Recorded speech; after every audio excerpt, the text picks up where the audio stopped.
Okay, so this is what the last 2 weeks have been like. As we got ready for a championship journey, 2 days in Lincoln, it's gone nuts, is what it has. I'm Eric Allgood. If you forgot me from Prep Huddle Live, that we haven't done it all this year, and I'm looking at myself over here. The camera's over here. This is our whiz with the video and the graphics and everything. Austin Penfield did this fantastic graphic behind us. Championship Journey, 2 days in Lincoln.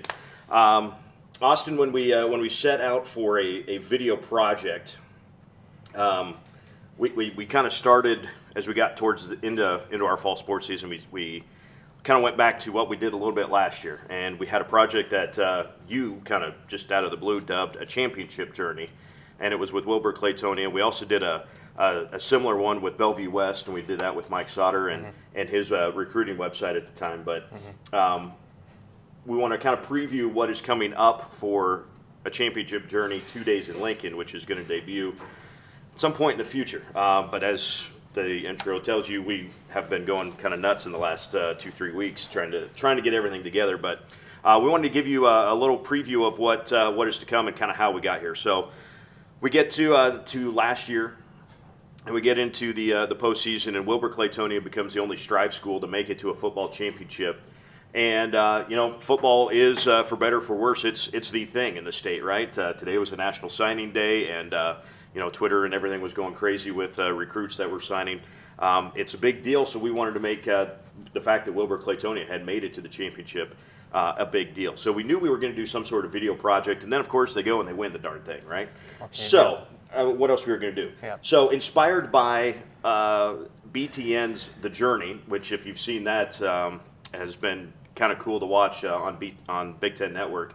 We wanted to do something with kind of a similar feel. And Austin, we had a lot of elements that went into that. And I want you to talk a little bit about how last year's Championship Journey with Wilbur kind of came together and the different things you did. Yeah, and even going back before that championship, that final, we had done some videos for the playoffs, which is we kind of switched gears from game of the week during the regular season into the playoffs. We do a little something different. And I can't remember if you did, but I had gone to a couple games and did kind of like a traditional news package. Right. And it's like, well, we're not Channel 8, we're not 10, 11. We want to do something different, more unique than just a traditional news package. And so we decided that we wanted to do something like a Championship Journey. And like you said, I pulled some inspiration from BTN The Journey with that name there, and we kind of just went with it. We went to Wilbur's. Their pep rally, which was like the last day before the championship game, and we kind of documented that. Something we talk about a lot within our office is documenting. And then we go into the game, and we had multiple cameras, and we got lucky. We got some great radio call from John Thayer up at.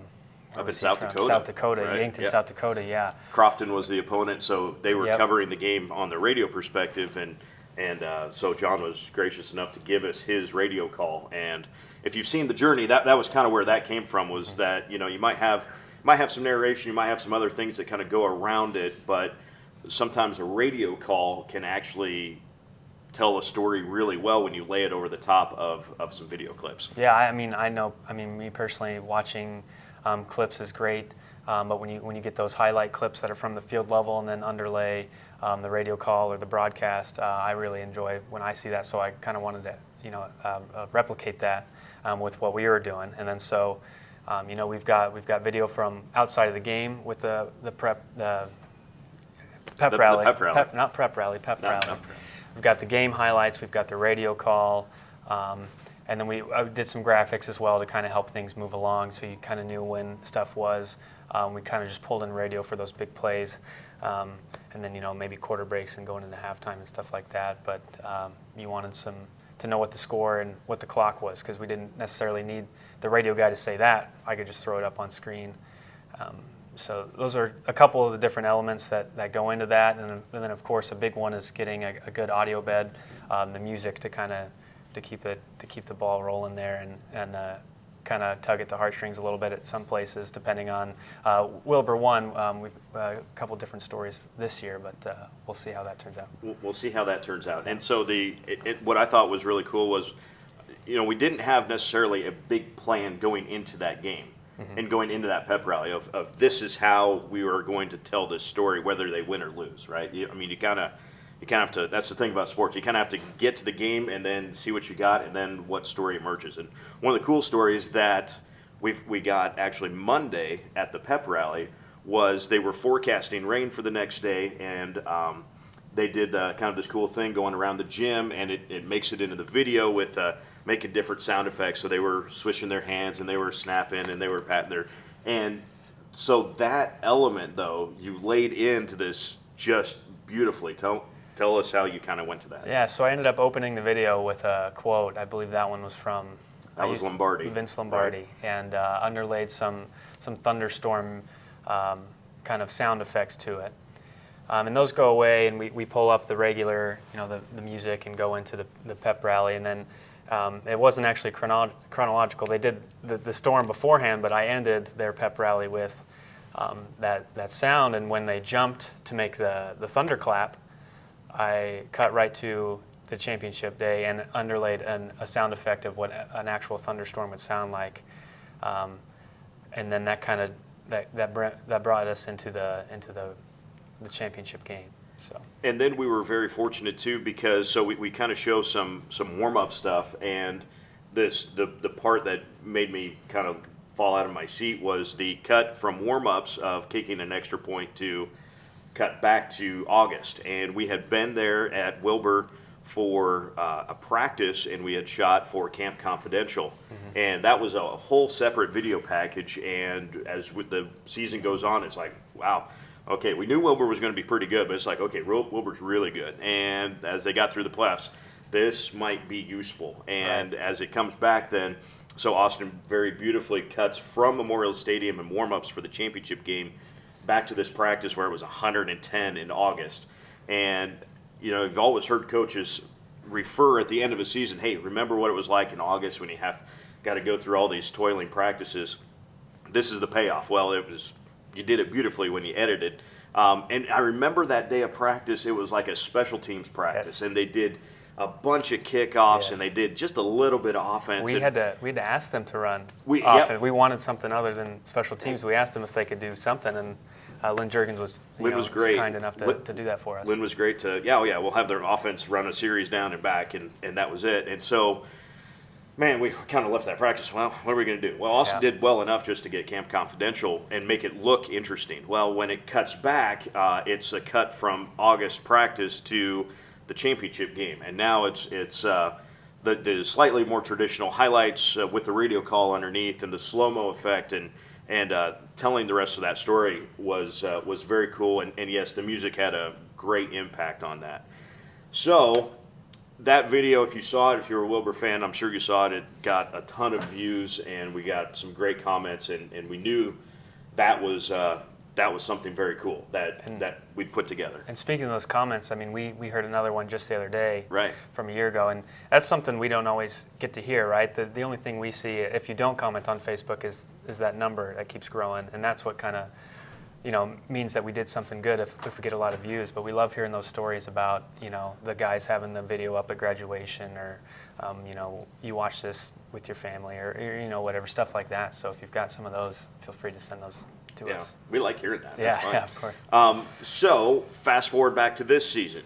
We've got over 80 schools that we work with in the state, and there's always some schools that are ranked at the very top of their classes each year. So as we go through the regular season, we got some good teams going there. We get through the playoffs.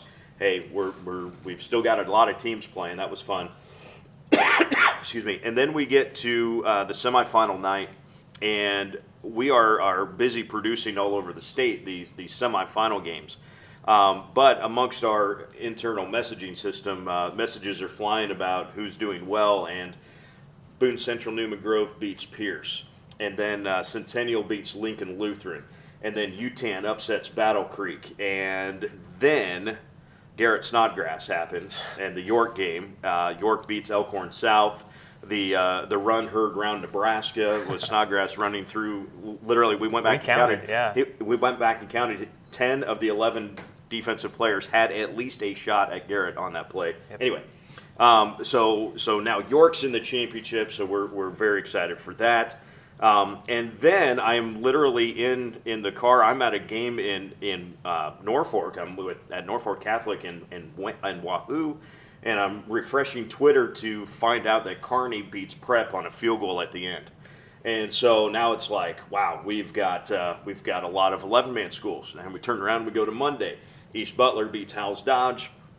BDS beats Fall City Sacred Heart, which was going to be an interesting game, and it's a big win. And the plan changed quite a bit from what we thought we were going to do. Right. Well, I mean, initially we just kind of wanted to look at what we did with Wilbur the previous year and emulate that for this year. And when we had 7 teams make 6 games, and we were going to be there all day, both days, and covering, or we felt obligated to cover every team equally. We needed to do something different, and I think it was actually Taylor who initially suggested maybe we do one video with all 6 games, and so that's kind of evolved into what we like to call a championship journey. It has evolved greatly. 2 days in Lincoln. Right, 2 days in Lincoln, and that initial plan of, well, maybe we'll do a video for the winners. It snowballed quickly, and even the plan of doing the video for the winners evolved as we got to Monday and Tuesday. Mm-hmm. And well, I mean, throughout the playoffs, we had changed up, as opposed to doing those news type things like we did in 2016, to a minute video with the best plays of the game, with a coach interview underneath throughout the playoffs. That's what we did, and so we were like, well, maybe we bump that up to 2 minutes, and do that for the teams that lose. They had some great seasons there, but then Monday happens, win. East Butler wins, BDS wins, yeah. York beats Scott, and it's like, okay, well, so now we're sitting there and we've got 3 teams that are winning, and we knew we were going to have at least one winner in C2 because Centennial and UTAN. Well, now what do we do? Well, I guess this becomes one big project. So that's really where we went to with that. As we get ready for Monday and Tuesday, I emailed all of our coaches, and 3 of them were gracious enough to actually let us put a camera and a microphone in the locker room during those pregame and halftime speeches, and a little clip of we'll get to them. Yeah, sorry. Yeah, that's coming later, Taylor. We'll get to those interviews in a second. But these interviews, this was actually more of, hey, can we just put that microphone, and we want not the X's and O's, we want to just get the last pump up speech. Well, we noticed that was a really key part of the Wilbur video. Was we were in the Lynn was gracious enough to let us into the locker room, and that kind of carried the pregame. The clips that we had got of the teams warming up, we used that audio underneath to kind of set the stage for the game, and so we're like, we wanted to do that again, and 3 of the coaches let us in there, and the ones that didn't, I mean, I don't blame them, because they were getting, the TV wanted in there, the newspaper, I don't know, but it can be pretty distracting, so that was very nice of the 3 coaches that let us into the locker room. It was really great. So as we get into so we get to Monday, and like we said, so we get East Butler with a win, and BDS gets a win, and York gets a win, and then we get to Tuesday, Norfolk Catholic beats Boone Central Newman Grove, but then a really good C2 game, UTAN wins it, and we get to Tuesday night, and Kearney and Omaha North, of the 6 championship games, was probably the best game, down to the wire. Omaha North scores late on that last drive after Kearney missed a field goal. Pretty crazy. I want you to go through real quick, though, some of the logistics of what we did with the cameras. Like you kind of alluded to it, but we got a lot of video clips in those 3 days. And we kind of had to organize ourselves. Last year, I can't remember. I think we had 2 cameras at the Wilbur game last year. But we decided with 3 of us, between you, me, and Taylor, that we could do 3 cameras. And so we set up, and I had a spreadsheet to kind of organize us, but we set up 1 camera in each end zone, and then a sideline camera as well, to get the reactions and stuff. And so you and I were in the end zones, shooting every single play from 2 angles. And so you add up every single play, plus whatever Taylor was shooting at the sidelines. You get a lot of video that you've got to look through. And so that was mainly what kind of caused us to to kind of shudder a little bit about doing the whole video, but we knew it would be a unique story. But reviewing all that video, do you want me to say a gigabyte number? Sure. No? Okay. Well, for you tech-savvy for those people tech-savvy people, just between the 2 days, Monday, Tuesday, there were 427 gigs of video that we shot, and so 200 clips per game, just thereabout, maybe a little more from both angles of us, and then more so from Taylor. It was a lot of video. So we mentioned Taylor. We got to mention Lupe Dimas helped us out as well in the evenings. Lupe is a UNL student and works with Husker Vision. He's a Meridian grad. We've had him help us out with a few other projects that we've done. So Lupe's his senior year at Meridian was their first year of Striv. So it was cool to kind of let Lupe, and he's done some stuff with BTN too. So it was like, Lupe, here's what we're doing, and he knew exactly what we were going after, and was able to take it and run. So, and Kyle Ott was there as well on Monday for that first game with East Butler. So, a lot of fun there. So, at the end of 2 days, I don't know about you guys, but I slept on Wednesday. I took a nice long nap and thawed out because it was cold on Tuesday. If you remember that.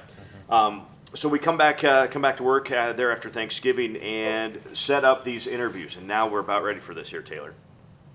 We set up the interviews. We froze. Yeah. We'll get there. We'll get back to it in a second. But we get to the interviews with our winning coaches, and so that meant another trip to UTAN and another trip to East Butler, to Brainerd and to Dwight both, and to York and then to Bruning. And it was great. And we've talked with these coaches a number of times throughout all sorts of different projects that we've done with the two of them. There's Dan Krychek at UTAN. And Glenn Snodgrass in York, but to really get to see their personalities again in a setting, and what we kind of wanted to get out of this post-week interview was, well, we don't necessarily want the reaction after the game, because I've done enough of those interviews that I could pretty much tell you what the coach is going to say. Well, real proud of the kids, played great, but there's about 4 or 5 things every coach, no matter what, when you win a game, that's what they're going to say, right? That's okay, and that's fine. So we wanted to, again, tell a little bit different story, unique story. So to do a sit-down interview and to have that extra audio, that will become another element, and maybe you can talk about this, another element that we didn't have in the Wilbur video, but we'll have in this video for this year. Right, and with Wilbur, we wanted to get that out as soon as possible. That game was on Tuesday. We ended up posting that on Thursday, which was Thanksgiving. So we wanted that out before then. But then we did, with all the games that that all the teams that had won, we knew we wanted to just push this back and work on it and tell the unique story and take our time on it. And we thought we could pull in some audio from the coaches, and getting to talk to those guys, and I think you're right. Waiting for a week to pass to go by for them to kind of just collect their thoughts. They wouldn't just on their mind at the time after the game. All they're going to think about is the X's and O's, and we got some of that too. But for Glenn Snodgrass, for example, actually Dan Krychek there, he had a great story about some play calls that he you might not have got out of him right after the game, but he had some fun with us there, and he told us the play call that led to one of their big games, which was really fun. And then another story from Glenn was something about Simon Odie. He had an injury and he was working on his brace, his elbow brace. Elbow brace, yep. And I had a fun story about that too. So that's something that you don't get necessarily right after the game, but you wait a while, everybody collects their thoughts. That definitely adds to it, and I hope that it's a good element to have in the next video, or this video that we're putting together. This video coming up. So I'll let you talk a little bit more. When we were going through this, like you said, we knew that it was going to be more than a 2-day project, and obviously with 6 games to do this. But we were maybe a little over ambitious with what we thought we might try to be able to pull off. Originally, the plan was for this to be a debut show, and that we would be kind of talking about making the project like this, and that we would be hitting publish, and you would be able to see this video when this current live shot was done. That didn't happen. We've been running around pretty crazy for the last 2 weeks trying to make that happen, and it's a little bigger process than what we maybe had originally anticipated. Oh yeah, because going back to last year's between the Wilbur video Bellevue West, those each took about 2 or 3 days. So we thought we'd give ourselves 2 or 3 weeks to put together, 6 games, throw it all together. Boom, we'd have it done by, this week, sometime this week. And I get working on it, and it's just not going near that speed. And I messaged Taylor, like, Taylor. Sunday night. This Sunday night, Yeah. 3 days ago. Taylor, I don't know if Wednesday's the day. And he says, all hands on deck. That helped us. Then we ground it out there for a couple of days. But even with that, this is just, I keep saying, it's such a unique story that we have the opportunity to tell. We didn't want to rush something and just kind of mash something together and put it out there. We wanted to take our time and make something really, really special. Really special. It hopefully, and I'll echo that. Hopefully, it is. This is way more than highlights. This is way Yes. more than even a slightly reflective piece from one coach or from one perspective. Hopefully, this is a lot of different perspectives and a lot of different ways of looking at these games. And all remarkable seasons by all of our schools. These are the ones that we're focusing on because of the football championship, but a lot of fun. Yeah, and I hope that you don't have to be a part of the fan bases that we covered. I hope if you're a football fan, if you're a sports fan, anything like that will be able to enjoy this video. If people have been listening at all this fall to our Why I Coach podcast that I've done, Glenn Snodgrass was one of them actually. Those podcasts have gone way beyond, tell me about the team, tell me about the game this week, what happened last week, that you see plenty of, and there's certainly a spot for that. The Why I Coach podcast has gone on to much more storytelling, and this is kind of the video version, if you will, of Why I Coach. So if you've listened to some of those, this probably won't be too terribly unsimilar. So we've been talking about this for a while, and I guess we get to our comment section. This is what Taylor wanted us to try to get some interaction. So for those of you, if you're on Twitter, on Periscope, or if you're watching us Which didn't work. No, Periscope didn't work. I don't think it's on Periscope. It's not on Periscope. Well, we tried anyway. So if you're on Facebook and you're watching this, realizing that Austin is actually leaving for Idaho tomorrow. Yeah, visiting some family out there. Visiting some family. So, he's got a long time in the car, but how much can you edit in a car? We would like to know some feedback on when you think this should debut, and we've got some options for you. Option, we'll call it. I don't even want to call it A. I want to call it an option that I'm going to say first. Would be January 1st. Knowing that there's a lot of bowl games that day. Yes, Central Florida plays at like 11 o'clock that morning. But what if we had it ready to go at like 10 o'clock, and this video really might be an hour long? Hey, boom. You flip it over and you watch Central Florida and Husker coach Scott Frost, right? Or we give ourselves an extra couple days coming back from the break, and Wednesday night, January the 3rd, no basketball games going on, no wrestling, slow night in the sports calendar. Hey, could you set aside an hour for us to debut the show? That would be an option. What about the following Monday, January the 8th, national championship game that night? We produce it and make it go live at 6. Again, good lead up to the championship game that night. Or even an extra couple days, Wednesday night the 10th, and we maybe put some extra I'm thinking that by the 10th, now we've got some time for some extra bells and whistles. Mm-hmm. Because, don't get me wrong, it's going to be cool. But if I've learned nothing from working with this guy for 2 seasons and a half, basically now, 2 years, almost 2 years, right? Year and a half. Yeah. Year and a half. Is that if you give him time and let him actually do some stuff, it's going to be good. So, bells and whistles, or still very good and just sooner, I guess, is kind of what we're asking. So, comment away on Facebook, whether you're watching it live or you're kind of watching this after the fact. January 1st, 3rd, 8th, or 10th. Sarah Bruni, what's your vote? First. Of course you would say the first, right? Impatient is what she is. No, anyway. Lance Smith says D-Rock can edit in a car. D-Rock can edit in a car. D-Rock is editing one day in a car. Yeah, that's pretty incredible. We're editing 2 days, but literally 20. We're almost editing 48 hours worth of stuff. Yeah.